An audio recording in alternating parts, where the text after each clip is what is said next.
I'm not the house of cards that falls down easily. I'm strong enough to handle what you throw at me. Welcome to Mental Health News Radio. I'm your host, Kristen Sunanta Walker. Just what are we going to discuss? The intimacy that is mental health. Let's continue to make it as comfortable as discussing brain health or heart health. This show has been on the air for several years and we have amazing co-hosts. And then we created a network of podcasters on mentalhealthnewsradionetwork.com, a place where every possible facet of mental well-being can be talked about openly.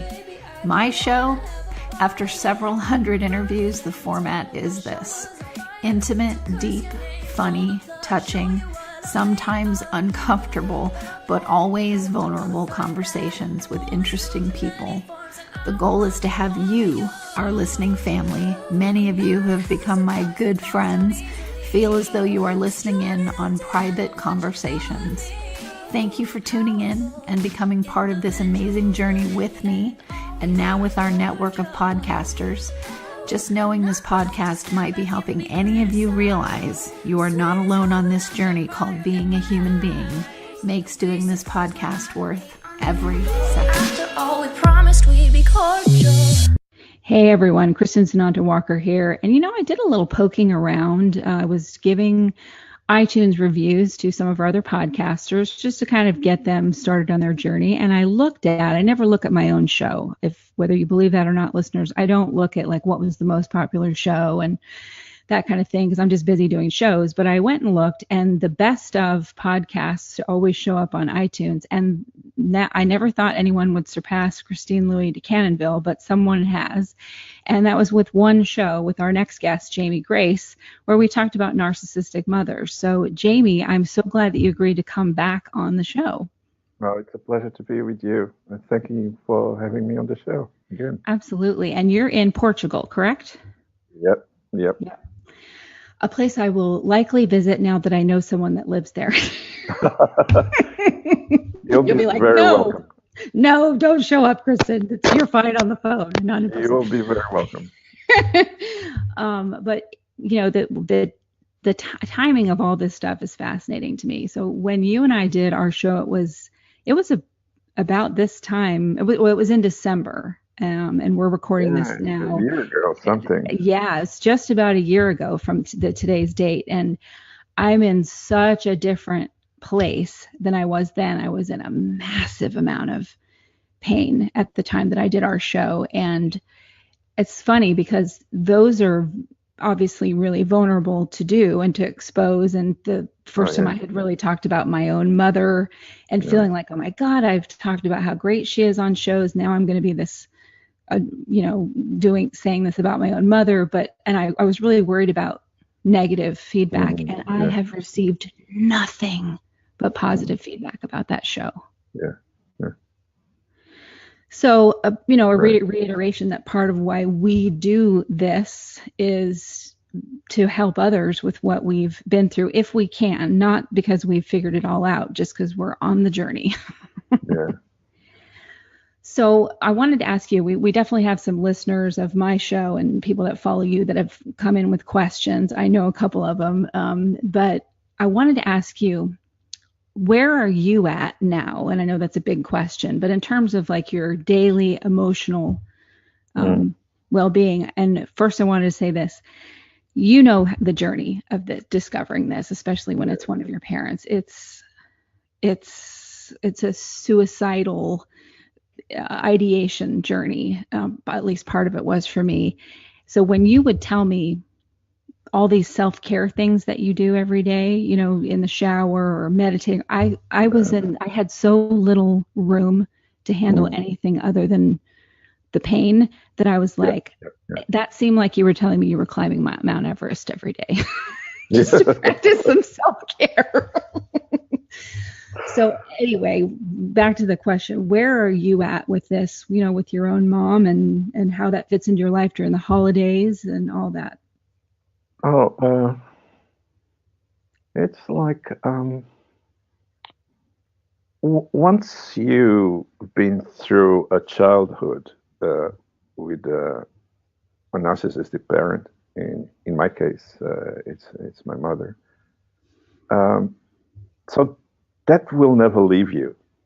It's our past. It's there.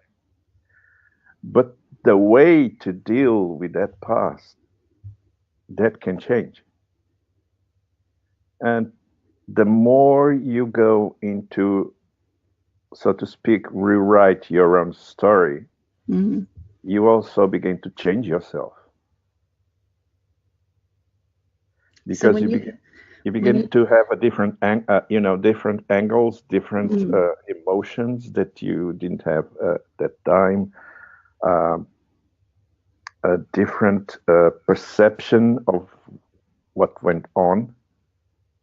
Yes. Oh my gosh. And especially because of, if,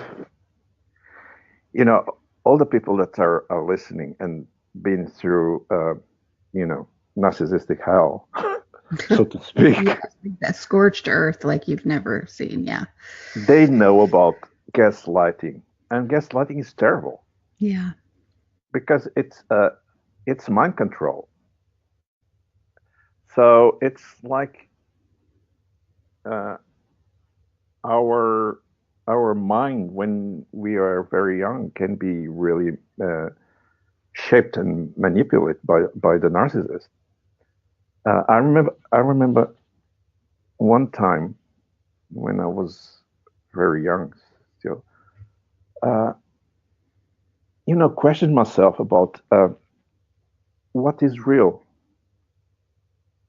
Yes. Because if my mother didn't like certain situations or things that happen, like any good narcissist, they just change the facts. The facts are just kind of how do you have that kind? We have in Europe, it's different. In the What's States, it called in Europe? Play-Doh. It's a kind of that kind Play-Doh. Okay. You just mold, the something way you different. want things. Something different. So when you are very young and you are trying to make sense of the world and of yourself and how things work, but when you are enmeshed in a narcissistic relationship and you cannot live because, come on, you are 5 years old, you can't do anything.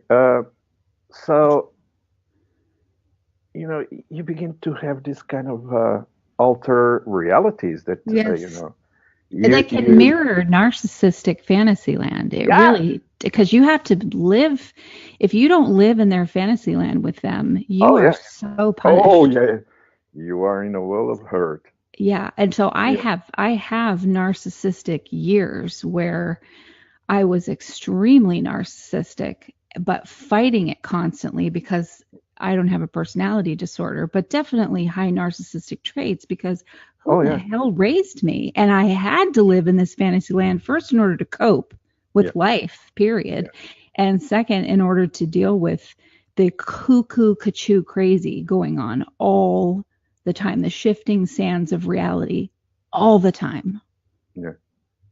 And, just coming, when you begin to rewrite your own story, you begin to take into account those perspectives that are different from the normal, acceptable, rationale of your family. Right. So in a way, you become the black sheep because you see things differently. Yeah. Or you're just labeled crazy, or you get into drugs, you get into toxic relationships, all sorts of coping mechanisms with that kind of stuff. So and years of your life. Let me ask you this: how old were you? Like I have this wonderful therapist. I really hate it when I hear people go on. I know people have had horrible experiences with therapists. Believe me, I've had some personality disorder therapist. I know what that's all about. It was horrifying, but I also have incredible therapists, plus the podcasters on this network that know what this type of abuse is too. So not all therapists are bad, and I can't stand it when people say all therapists don't know what they're doing. That is just not true. Yeah. So I remember my therapist said to me earlier this year, she was sort of doing a timeline of how things came to be where I woke up, and she said, so what do you think it was that made you finally wake up?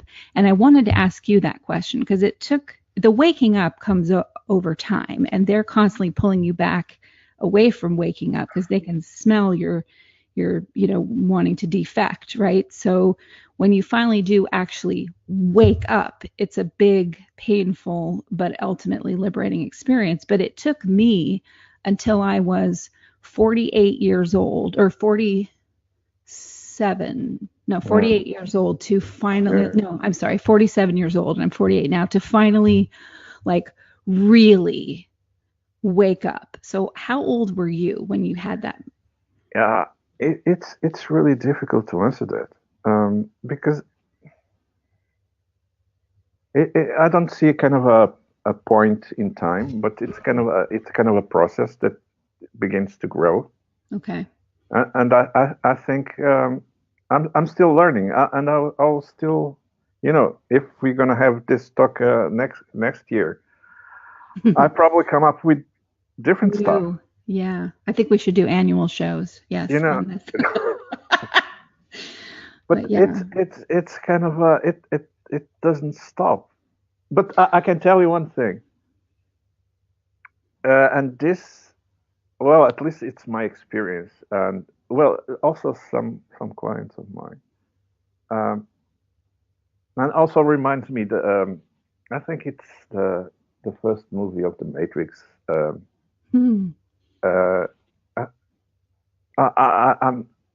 I don't know if I'm telling this correctly, but I think it was Morpheus talking with Neo, or Trinity to Neo, and he said, you always had, all your life, you had this kind of a uncomfortable kind of a feeling inside of you that something is not right.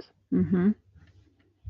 And it's that kind of a feeling that emerges from gaslighting, because you are between worlds, the worlds that come with words. It's the official narrative of your family or the narcissistic parent, and what you just experience in life, the real facts, it's hot, it's cold, it's bright, it's dark, but the narrative can say a completely different thing. Yeah. And so, but isn't there a moment though that you knew my mom is a narcissist? A cognitive dissonance. What about that moment though, where there is a moment maybe it was just my experience, but I finally was able to go, oh my God, this is who she is. And it wasn't like the heavens flooded in and now I'm basked in light. It was more like, oh my God, I don't want to live. So, but I did have that moment where I crossed a threshold. I wasn't in cognitive dissonance anymore. I was now on the other side, repairing the cognitive dissonance because I was awake. So how did that happen for you? Because, you have to get to a certain space where you can say, yes, my mother is a, As I said, was different for you? Yeah, I cannot pinpoint. It began to, it's like, imagine a detective that is, has a case to solve, and he begins to mount evidence, and the more he gathers information and facts, he begins to get a real kind of solid picture of what happened and who was the culprit of the problem. Right. So it was more, it was more in this direction for me. One of my traits, it's like I always been very curious about stuff. Right. I always want to poke my nose in things that I shouldn't be doing. So, but sometimes that gives a kind of a leverage to approach stuff that I didn't know or I was not comfortable with. So yeah, more than courage, curiosity took me to discover things. I'm right there with you. I mean, the whole reason for even doing what I do with these podcasts is because I was just voraciously curious, and it was to discover more about myself and the world and other people. And upon that journey of discovery, I finally had all the tools from doing all these interviews to realize, oh my God, the one I've been looking for, the vampire Lestat, the original one. You know? It's like, okay, now I know where the source is. And, we can laugh about it because we've been through it, but it's not a laughing matter for sure. But I didn't answer your full question. At my actual moment in time, it's like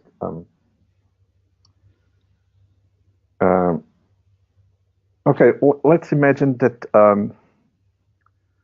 a relationship with a narcissist is like a card game, or yes. Now I know in advance all the moves from my opponent, so to speak. So it's kind of in general, I'm not caught up in kind of I didn't expect this, or right. No, I feel really kind of comfortable. I don't have to do anything. I just know the moves. All the so I cannot. It's Nothing's a surprise anymore. You're not in cognitive dissonance because you are in reality. These are moves being made. Imagine that you play poker, and I'm a very a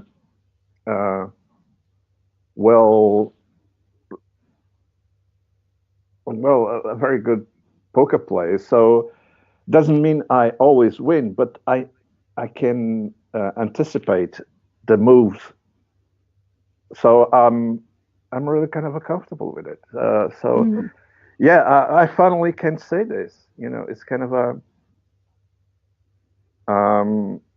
I can go and pay a visit to her and be with her, but it's like I'm no longer contaminated by the environment.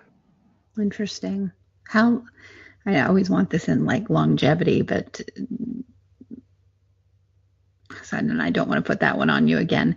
On what? Was there a certain marker or something that happened where you figured out that you could be around her after? Did you have a period where you weren't around her for a while? No, it's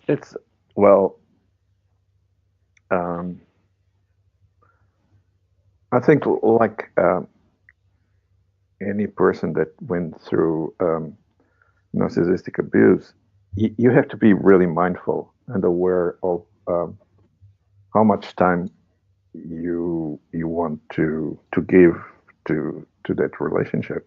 Yeah. And if it's the right moment, if that's is serving you, it's healthy or not. So you have really to be aware. That's another interesting thing. It's.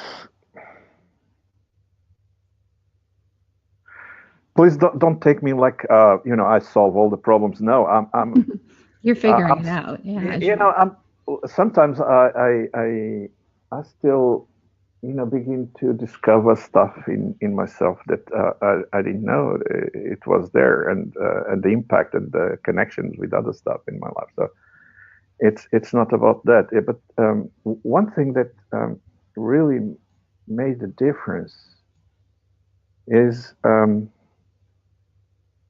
to be aware, to be mindful about my boundaries. So it's any living organism needs a membrane to exist. no virus or cell can exist per se without, that membrane around. Mm. So the membrane, it's kind of without that membrane, there's no life. It's just chemical compounds around. So we have that kind of barrier in terms of biology, but it's more difficult for people to understand that we can also have that on an emotional level, Right. and on a psychological level. So when you begin uh,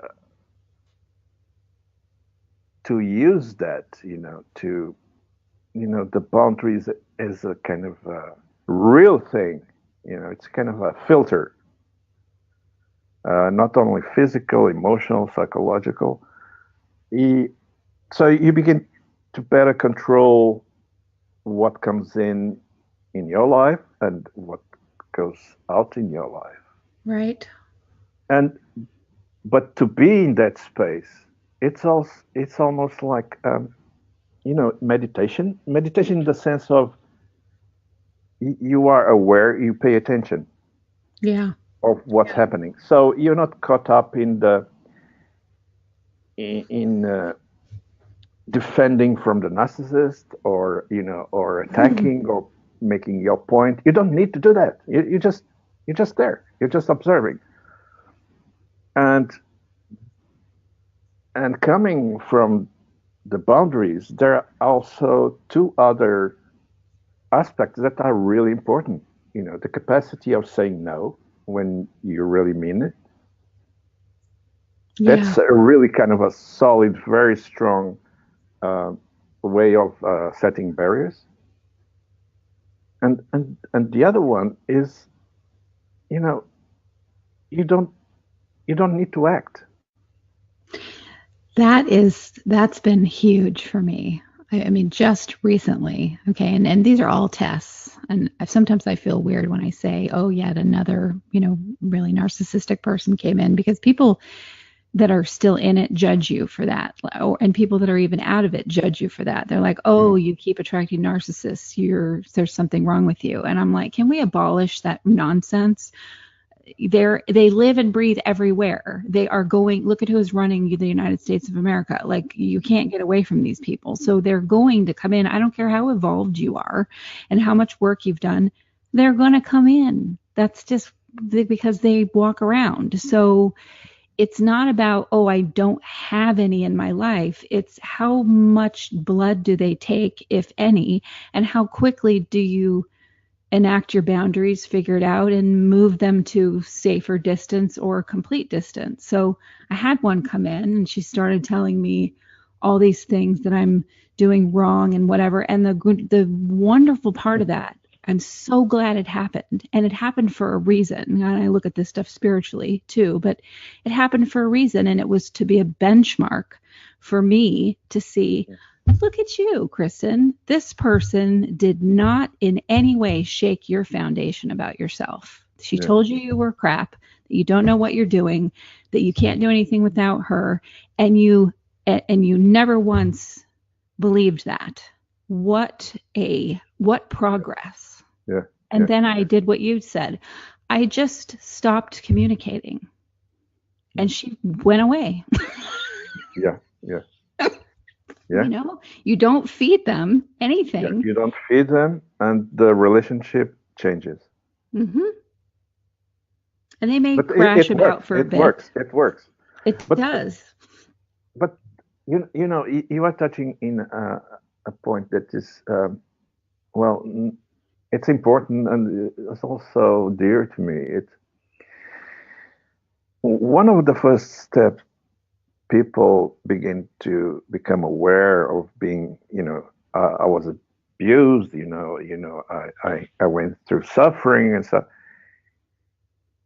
and that's good, because with the gaslighting, sometimes you've been through hell and you have no idea that you were abused. Right. That thing is not normal. because there was no other, uh, you know, other people that showed you a different way of behave, a different way of loving. So you're stuck with the template that comes from the family you were born with, and if that family has some narcissistic parent, you know, the narcissistic behaviors become normal, Yes. and they are not normal in a way that, you know, when I'm using normal in the way that, you know, takes into account people, their well-being, their needs to be loved, to be cared for, to be whole, you know, all that stuff, you know, it's what I'm trying. So when a child goes or live with another family that, you know, that don't use unconditional love, they you know, the child begins to, well, oh, Yeah. this house is different, you know, they relate differently. They don't do this or say that or abuse each other, or there's no judgments, and, you know, so, but in general that role is played by the therapist, Right. because you grow up and you begin to have, you know, oh, this relationship didn't work and that didn't work. Oh, maybe something, you know, it's not, I have to talk with someone. And then if you have the chance to have a good therapist, a person that can really connect with you and support your process, yeah, you begin to bloom over, you know, the ashes of what happened Yeah. in childhood.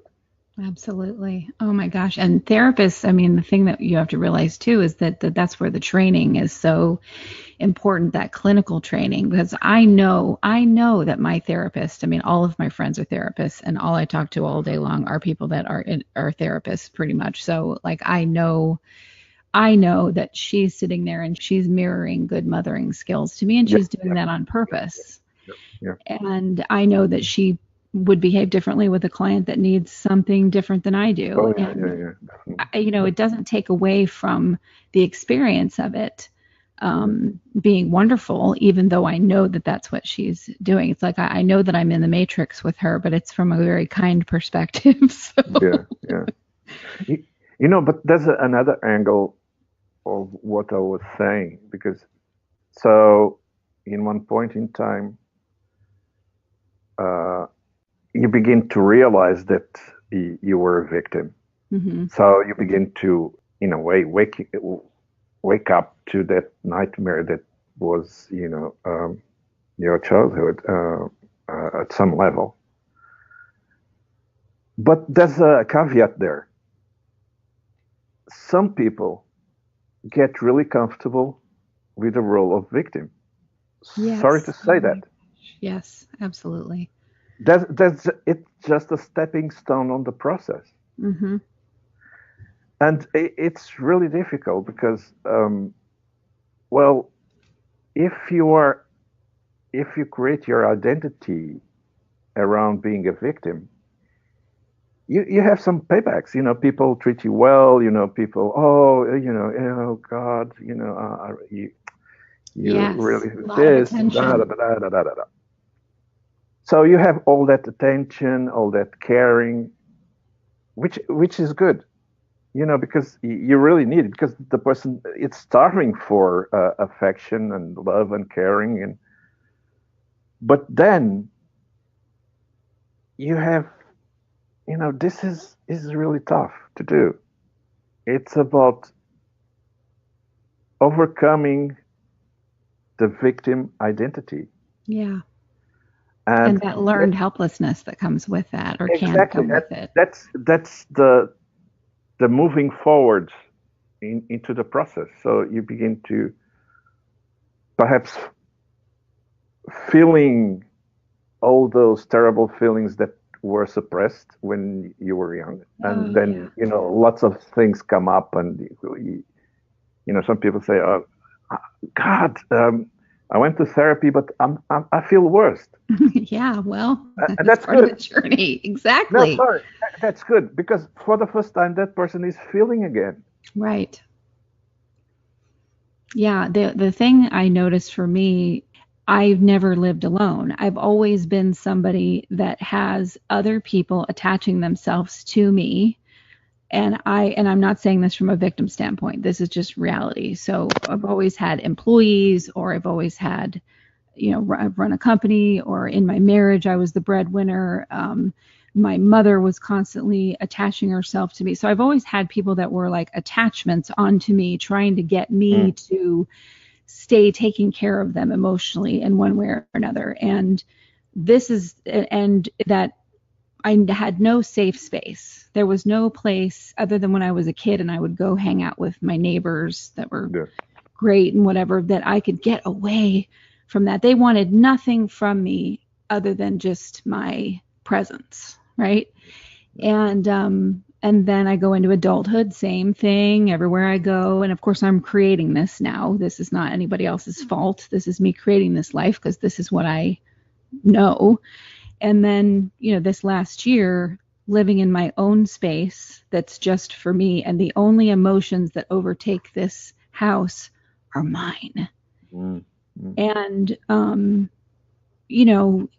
there's freedom in that. And then there's also like, wow, there's a lot of stuff that I just did not allow myself to feel because I couldn't.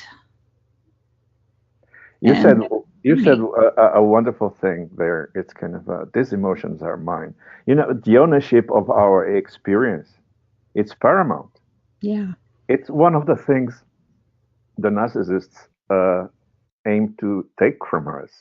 Is your experience is not yours. It's what I tell you it is. Yep. So this is kind of this goes to a point that you were talking just some minutes ago. It's about the connection between narcissism and spirituality, because the narcissist attack is attack to the self.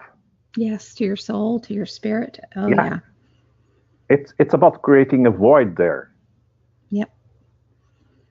Because it's the same. So deeply painful. Because it's the same void that exists in the narcissist. Right. So if I create someone with the same void, in a way I can relate to that person, even if I use that person.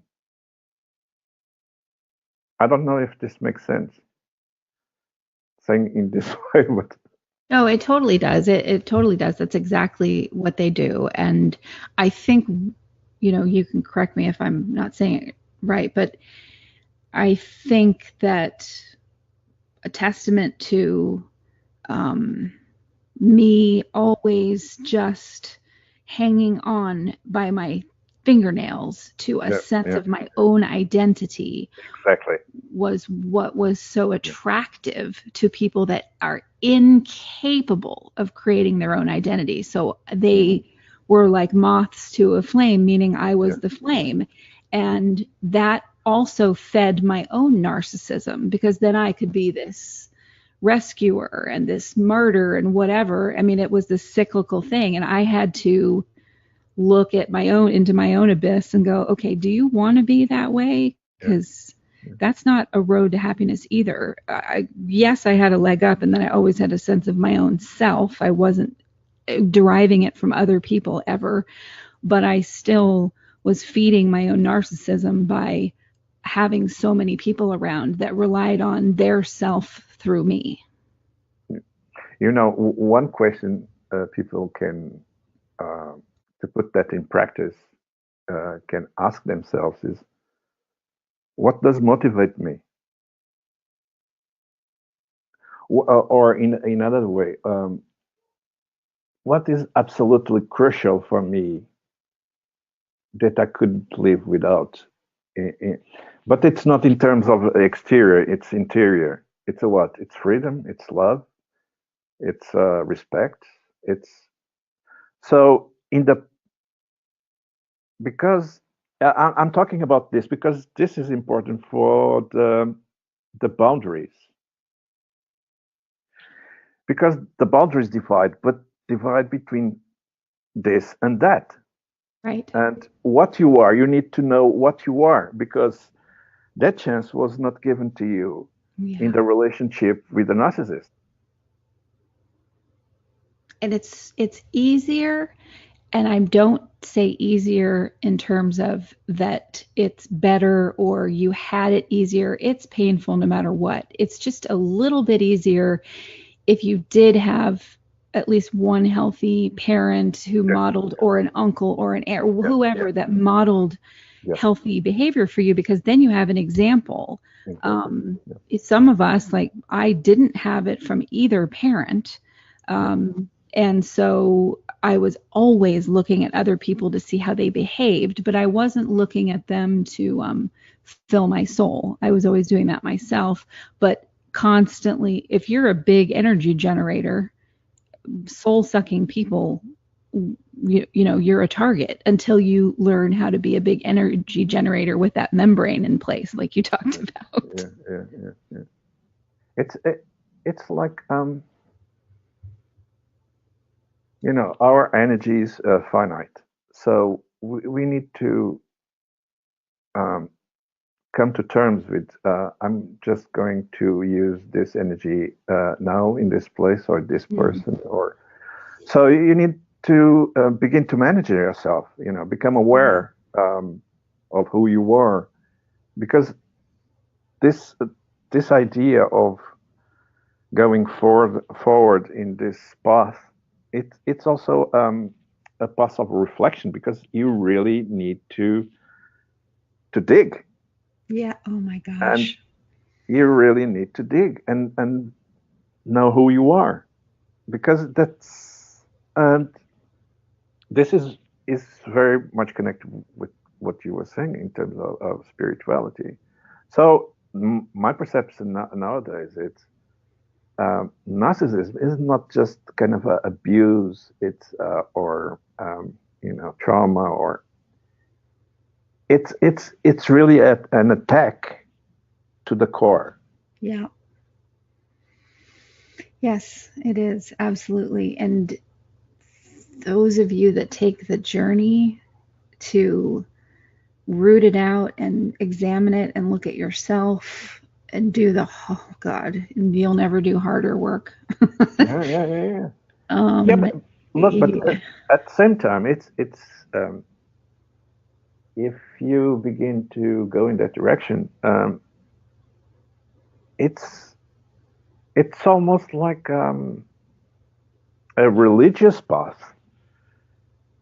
Yes. Oh, absolutely. Not even almost like it is. It's a whatever you believe in, or a spiritual path, if you don't like the word religion. It absolutely is. And you know what you're saying, Jamie, to me, it's like I'm realizing that I really have to dedicate myself to meditation, to healing, to having a life that's my own. And that takes hard work and an everyday tasks and skill building in order to create the kind of life that I want for myself, and to allow myself to even dream. Because when you constantly have the rug pulled out from you, you stop dreaming after a while, because you just can't even fathom that anything's going to come true, or that you can create that for yourself, because you've been so told that you're not capable.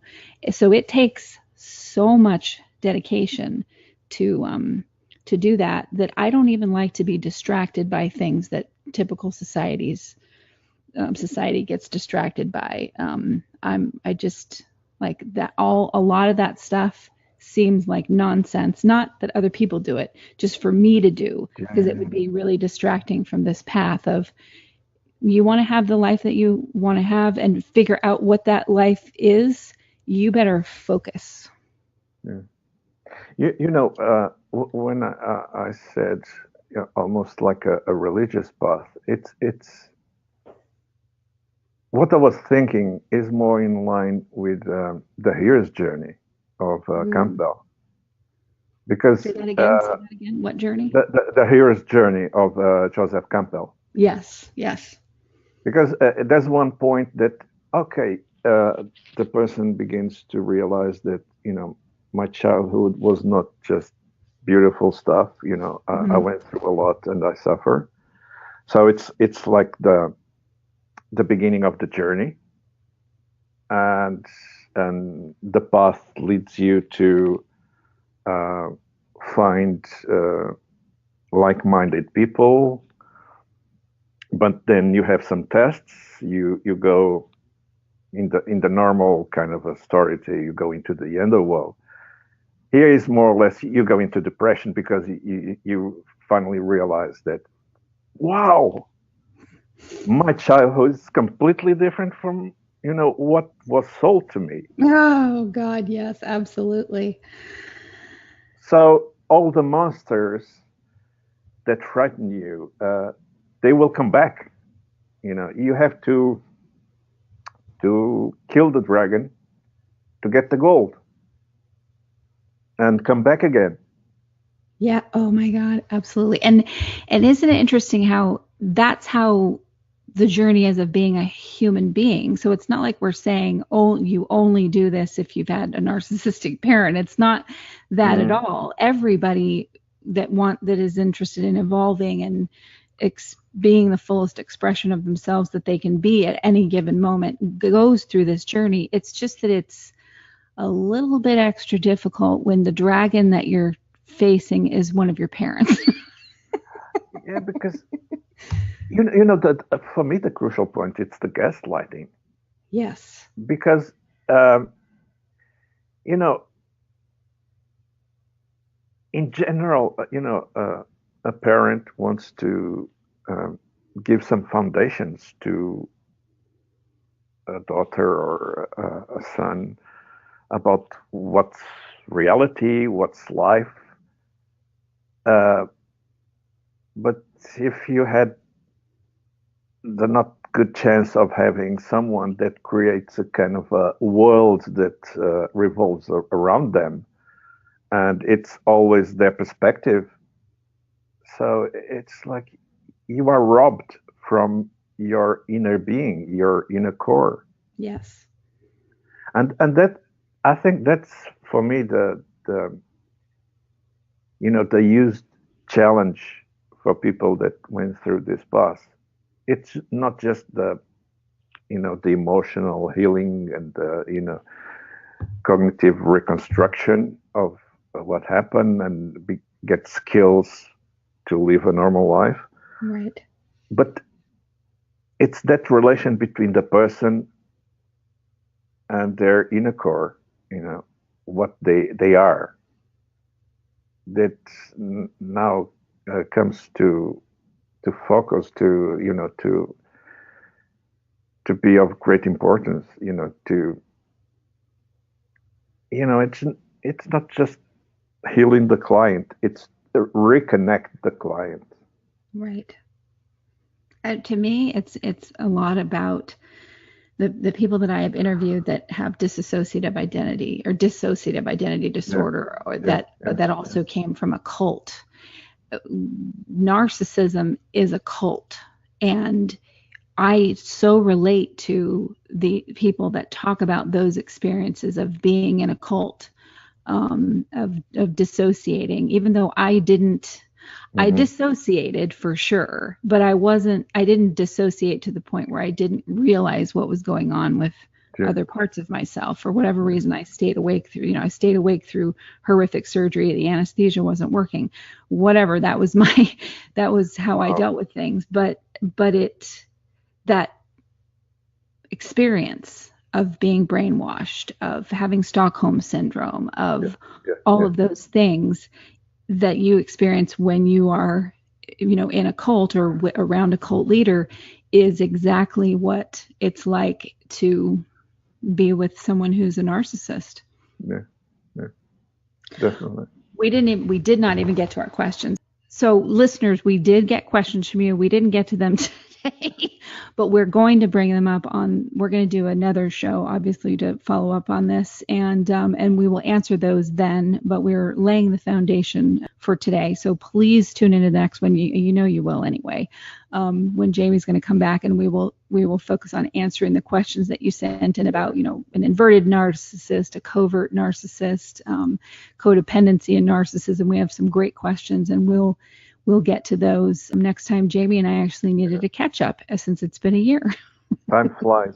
Yes, absolutely. When you're having fun and you're in deep work. Yeah.